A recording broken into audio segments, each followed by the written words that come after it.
Agora. Olá a todos que estão nos assistindo. Só para contextualizar vocês agora,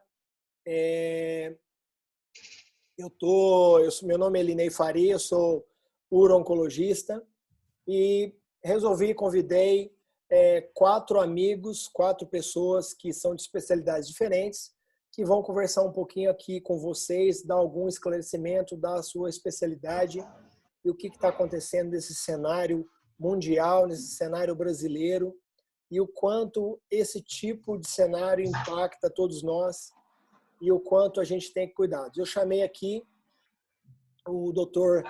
Tasso Abreu de Castro, ele é cardiologista de Passos, doutora Andréia Cunha, ela é endocrinologista, trabalha em São João del Rei, doutora Luciana Nogueira, ela é de Barroso, ela faz clínica médica, infectologista, e doutor Giovanni Lana, são todos pessoas da maior competência e que vão aqui delinear para vocês algumas dúvidas. Eu vou coordenar, eu vou conversar com vocês e eu queria contextualizar vocês de uma coisa. Então eu vou fazer um share aqui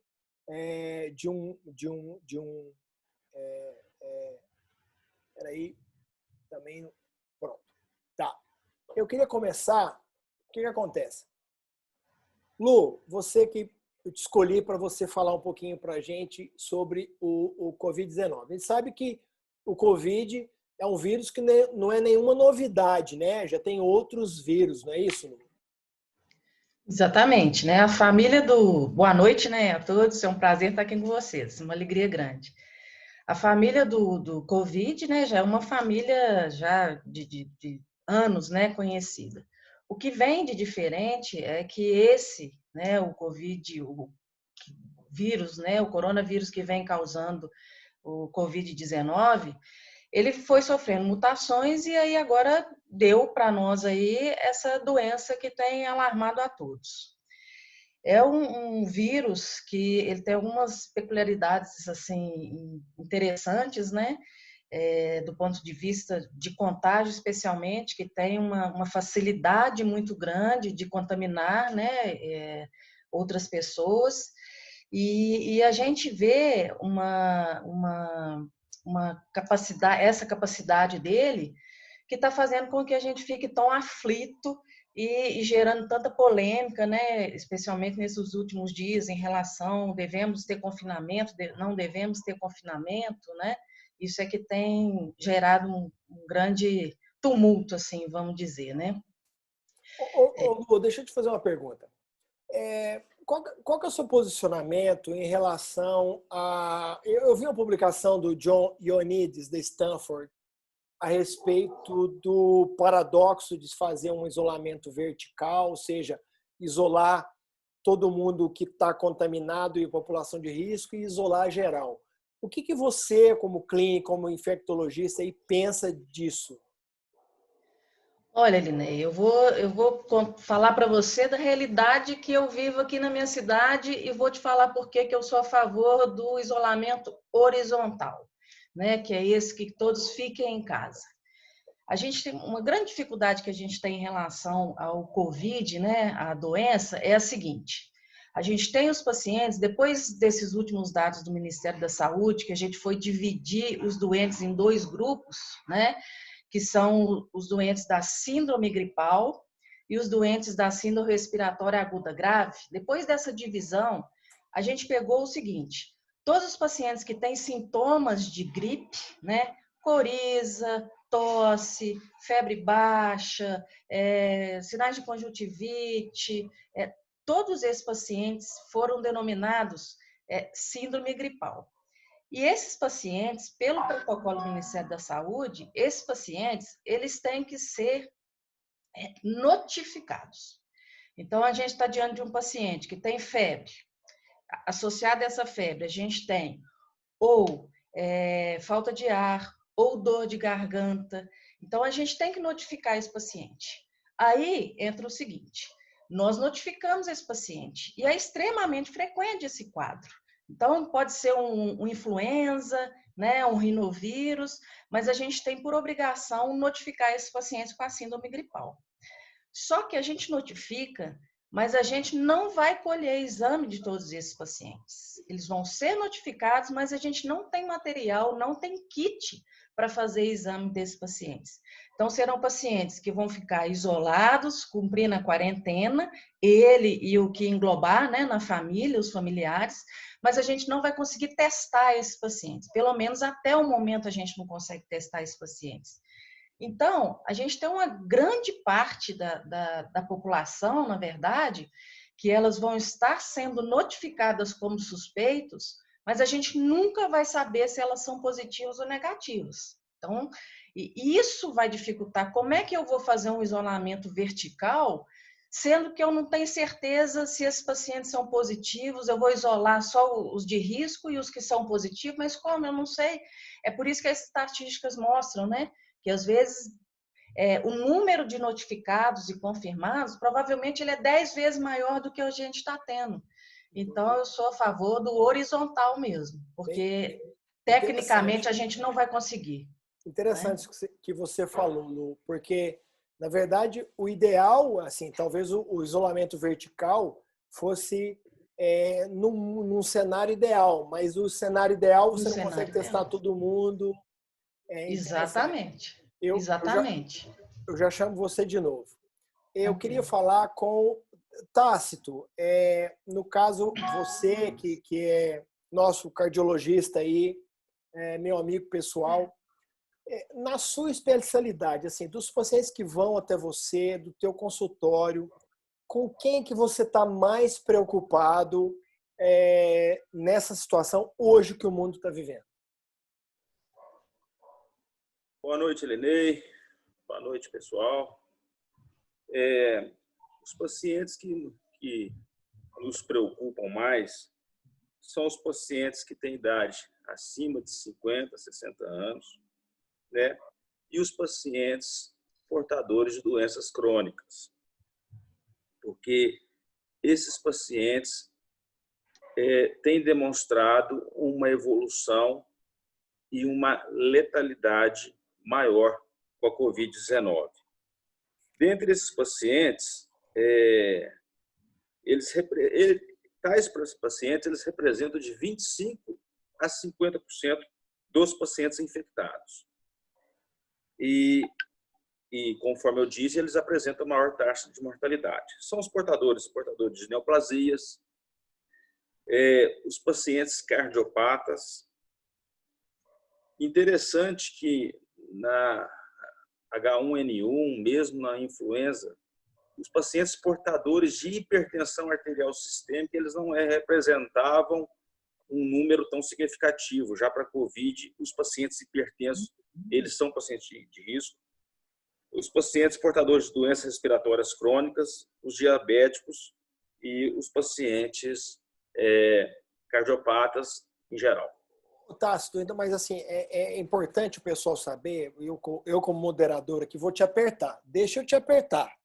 É o seguinte, tranquilo. No seu caso, que é um cardiopata, entendeu? Você citou aí que é da sua especialidade. O que acontece com o cardiopata, o que você chama de cardiopata, aquele que tem insuficiência cardíaca, que tem cansaço, digamos assim. Esse paciente, por que ele sofre se ele pegar o coronavírus? Ele vai sofrer, como todos esses outros pacientes portadores de doença crônica, porque eles têm uma reserva funcional menor perante essa agressão infecciosa. Naquele momento crucial, o paciente que é acometido de uma cardiopatia, e quanto mais grave for a cardiopatia, quanto mais descompensado ele estiver desse controle pressórico, por exemplo, ele tem menos, o que a gente chama de reserva, menos chance de responder de uma forma mais adequada comparado a uma pessoa que não teria nenhuma patologia crônica. Seria nesse sentido. Entendi. Não, acho que a sua explicação, eu vou pedir licença para você, eu vou lá para o Giovanni, porque eu queria tocar num ponto que eu acho que o Giovanni podia ajudar. Didio, é o seguinte, a gente vê a síndrome aguda respiratória, eu sou uro-oncologista, eu queria que você até me explicasse também por que o Covid-19, essa síndrome, o que é essa síndrome e o que isso acontece no pulmão, porque o Tácito já falou que o problema do paciente com menos reserva, que tem problema pulmonar. Tá, mas o que acontece com o pulmão desse paciente, Giovanni, que pega o vírus? Oi, Nenê, boa noite aos amigos, né? Bom, na minha especialidade, na pneumologia, você perguntou para o Tasso o tipo de paciente que ele preocupa. Eu preocupo com todos os meus pacientes, né? Porque esse vírus, ele tem, os coronavírus, de forma geral, eles têm um tropismo pelo aparelho respiratório. Então, a porta de entrada é o pulmão, são as vias respiratórias. Então, o paciente que já tem uma doença prévia no pulmão, ele passa a ser um paciente de altíssimo risco para evoluir mal. A gente sabe, já tem trabalhos novos, a gente está falando de uma doença muito nova, né? Uma doença que agora, dia 31 de março, completou 3 meses que a China relatou o isolamento desse vírus. Então, e 3 meses em medicina, em termos de conhecimento, não é nada, né? A gente está falando de uma doença muito nova, tem muito a se conhecer. Perfeito. Tem trabalhos na China que foram publicados agora, recentemente, no último mês de março, com grupos de 1.000 pacientes. Eles conseguiram um N até bom, mas trabalhos de período curto, trabalhos com 2 meses de observação. Então, está aí de muita coisa para descobrir. Mas nesse trabalho já mostrou, por exemplo, que um paciente com DPOC ele tem 5 vezes mais chance de evoluir mal uma infecção com Covid-19, de ter uma forma grave da Covid-19, que é a doença pulmonar obstrutiva crônica, né, conhecida popularmente como enfisema pulmonar. Esse paciente tem 5 vezes mais chance de evoluir mal. Só por ser fumante, tem trabalho mostrando que só pela pessoa ser fumante, ela tem 14 vezes mais chance de evoluir com a forma grave do Covid. É muito. Então, é porque esse vírus ele causa uma resposta inflamatória no pulmão, que é a pneumonia pelo Covid, que é uma pneumonia viral, que pode evoluir para a forma grave em 5% dos casos, né, que são os pacientes que vão precisar de UTI. E essa é a grande preocupação, de você ter uma sobrecarga nos leitos de terapia intensiva. O acometimento pode ser precoce, e eu estava vendo ontem, até para a gente discutir, que estava vendo um trabalho que mostrou a importância da tomografia de alta resolução, um trabalho chinês também, a tomografia de tórax, nesses pacientes, aí mostrando que o paciente, inicialmente, ele tem alteração já na tomografia, está bem, aí lá pelo 5º, 7º dia ele começa a evoluir mal e tem que correr para o hospital para ser internado. Já foi avaliado, foi diagnosticado e depois evolui mal. Por quê? Porque lá no início ele já tinha alterações na tomografia, dando a dica que ele podia evoluir mal, que já tinha inflamação. Então, uma porcentagem nesses pacientes, não se sabe muito bem quem vai evoluir mal e o porquê, cientificamente falando. De forma observacional, já se viu que são esses pacientes que o Tasso citou, que tem maior chance, são os grupos de risco, os idosos, com imunidade baixa, cardiopata, pneumopata, diabetes, somente se as doenças estiverem descompensadas, que podem evoluir mal e fazer esse quadro grave, que é essa síndrome respiratória aguda grave, que é aquele paciente que começa a evoluir com queda da oxigenação, precisa de oxigênio, muitas vezes essa necessidade de oxigênio vai ser mais intensa, ele vai precisar também da ventilação artificial, o paciente vai precisar de CTI. Então, por causa disso, por causa do processo inflamatório grave que alguns pacientes podem ter no caso de estar infectado pelo coronavírus, né? Por esse tipo que causa Covid-19. Didi, eu gostei muito da sua explicação, acho que foi muito assertiva. E você tocou num ponto, você falou sobre o diabético, não é isso? Eu queria passar, você falou em diabético, eu vejo toda hora falando isso na televisão, diabético. Eu queria passar para a doutora Andréa Cunha. Andréa, eu vejo na televisão, né, quando eu assisto, e todo mundo, o diabético tem problema, o diabético é fator de risco. Dentro da sua especialidade, que é endocrinologia, a sua preocupação com o diabético, mais alguém que você gostaria de alertar, que ficasse preocupado? Fala um pouquinho para a gente, por favor. Então, para os meus pacientes, né, que é o paciente diabético, metabólico, que tem uma obesidade, é um paciente que tem se visto realmente um risco maior. O que eu explico para os meus pacientes é o seguinte: eles não têm mais risco de adquirir o COVID. Mas o risco é igual para a população geral. Mas, a partir do momento que o paciente adquire o COVID, ele tem essas comorbidades, aumenta o risco de desenvolver as formas graves. Uhum. Com relação ao paciente diabético, duas coisas são importantes para se levar em consideração. A primeira coisa é o tempo de diabetes. Quanto mais tempo esse paciente é diabético, maior o risco dele desenvolver as formas graves. A outra condição seria o mau controle glicêmico, aquele paciente que tem um descontrole da glicemia crônico. Esse paciente, ele também tem um maior risco de desenvolver as formas graves. O tipo de diabetes, seja tipo 2 ou tipo 1, não faz muita diferença. A principal fator complicador seria, obviamente, a idade do paciente, o tempo de diabetes e o controle glicêmico. Então, eu tenho orientado os pacientes, e para isso, essa resolução do Conselho Federal de Medicina, que liberou da gente estar fazendo esse teleatendimento com o paciente, de manter o meu paciente o máximo controlado possível. Porque nós suspendemos as consultas presenciais, mas a gente tem que monitorar esse paciente para reduzir o risco dele tá alertando a questão do isolamento, dos cuidados, de higienização, mas também de melhorar o seu controle glicêmico, o que pode ajudar no caso de acontecer uma contaminação e ele não evoluir de uma forma pior. O outro perfil de paciente que eu tenho, que nos estudos mostraram assim, muito importantes, é a questão da obesidade. Então, pacientes, mesmo sem diabetes, às vezes até jovens, saíram estatísticas, tanto da China quanto dos Estados Unidos, que o índice de obesidade e sobrepeso pode chegar até 80% dos pacientes que internam. E existe uma diferença do obeso ativo para o obeso inativo.